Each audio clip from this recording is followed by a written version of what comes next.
नमस्कार दोस्तों, स्वागत है आपका हमारे YouTube channel learn English with KP sir में। दोस्तों आज की वीडियो में हम देखने वाले हैं क्लास 10th की जो थर्ड पोएम है, नाम है ए टाइगर इन द जू, जो कि लेस्ली नॉरिस के द्वारा लिखी गई है और ये बहुत ही शानदार सी पोएम है। इस पोएम से रिलेटेड जो भी इम्पोर्टेंट क्वेश्चंस बन सकते हैं, उन सभी इम्पोर्टेंट क्वेश्चंस की चर्चा आज हम इस वीडियो में करने वाले हैं। दोस्तों वैसे जो छोटे मोटे क्वेश्चंस हैं, इसमें से कहीं से भी कोई भी क्वेश्चन बन सकता है। दोस्तों इस पोएम में टोटल 5 स्टेंजाज हैं। प्रत्येक स्टेंजा में से आपसे कोई भी छोटी बात पूछी जा सकती है, लेकिन मैंने यहाँ पर प्रत्येक स्टेंजा के लिए एक इम्पोर्टेंट क्वेश्चन बनाया है, जिसमें उस स्टेंजा से रिलेटेड सारी बातों को कवर करने का प्रयास किया है। तो इसलिए यदि आप इन 5 क्वेश्चंस को तैयार कर लेते हैं, तो इसका मतलब यह है कि आपने उन 5 स्टेंजाज को अच्छे से कवर कर लिया है। अब उसमें से यदि आपसे कोई भी बात पूछ ली जाए, तो आप उसका आंसर आसानी से कर सकते हैं। तो आइए वीडियो को शुरू करते हैं और देखते हैं कि पहला क्वेश्चन क्या है। क्वेश्चन है, what is the tiger doing in the cage. यहाँ पर आप लोगों ने देखा कि जो पहला स्टेंजा था वो कौन से टाइगर के बारे में बात कर रहा है। वो टाइगर जो किस में है, केज में, यानी जू में है, और जू में भी किस में है, पिंजरे में बंद है। तो वो टाइगर क्या कर रहा है। The tiger is moving slowly with silent anger in the cage. अब ये जो टाइगर है वो क्या कर रहा है इस पिंजरे में, मूविंग स्लोली।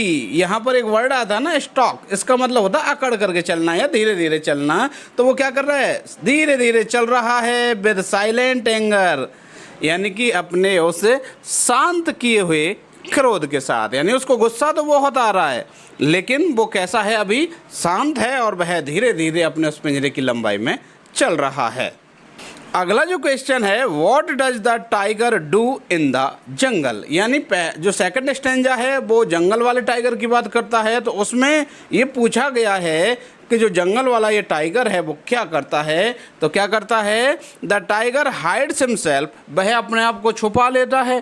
कहाँ, इन शैडो, किसमें, परछाई में या छाया में, नियर द वाटर बॉडी, जल स्रोत के पास।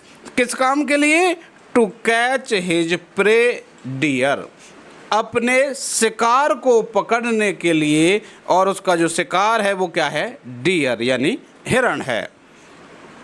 तो इस पूरे स्टेंजा को बड़े ही सिंपल शब्दों में और कम शब्दों में समराइज करने का प्रयास किया है। और क्या आंसर बना है, the tiger hides himself in the shadow near the water body to catch his prey. Prey का मतलब होता है शिकार, PRE है ये, प्रे यानी शिकार करना, और PRA वो तो आप जानते हैं, प्रार्थना करना। तो ये आंसर बनेगा इसका। अगला क्वेश्चन है, what does the tiger do near the houses, या फिर आपसे ये पूछा जा सकता है near the edge of the jungle. तो क्या करता है, ही ग्रॉल्स, यानी वह घुर्राता है। एक वर्ड आया था ना, स्नार्लिंग, तो वह घुर्राता है। कैसे, शोइंग हिज वाइट टीथ, अपने सफ़ेद दांतों को दिखाते हुए, एंड क्लॉज यानी कि पंजों को दिखाते हुए।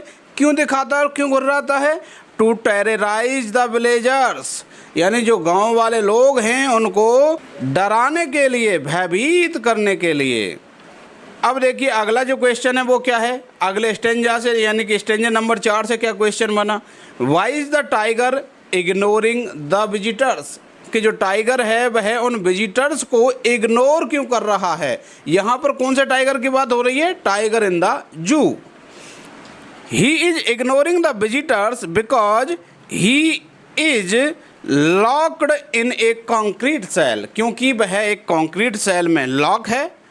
And his strength, और जो उसकी ताकत है, is kept behind the bars, वह उन सलाखों के पीछे छुपी हुई है।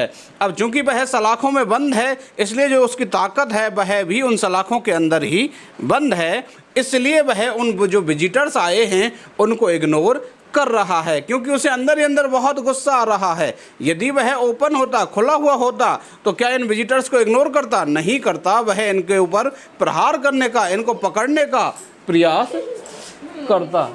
लास्ट स्टेंजा से लास्ट क्वेश्चन आपका क्या बन सकता है, what does the tiger do at night, यानी रात्रि के समय जो टाइगर है वो क्या करता है।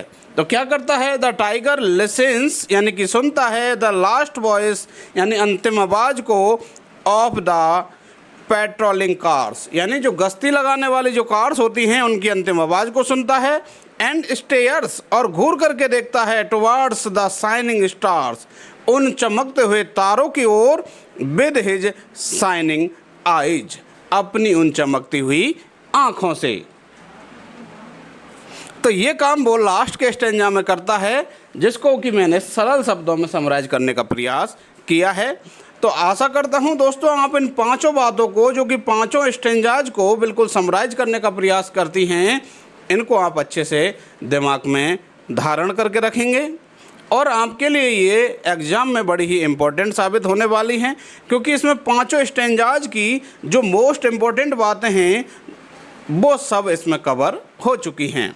यदि आपको ये वीडियो अच्छा लगा है तो आप इस वीडियो को लाइक कीजिए, अपने अन्य साथियों तक शेयर कीजिए, और यदि आपको इस चैप्टर से रिलेटेड कोई भी दिक्कत है, कोई प्रॉब्लम है, तो आप मुझे कमेंट करके बता सकते हैं। और यदि आप हमारे चैनल पर नए हैं और चैनल को अभी तक आपने सब्सक्राइब नहीं किया है तो प्लीज़ चैनल को सब्सक्राइब अवश्य कर लो, ताकि आपको जो ऐसी ही आगामी वीडियोज़ हैं वो आपको समय पर मिल सकें। मिलते हैं अगली वीडियो में। वीडियो को अंत तक देखने के लिए धन्यवाद।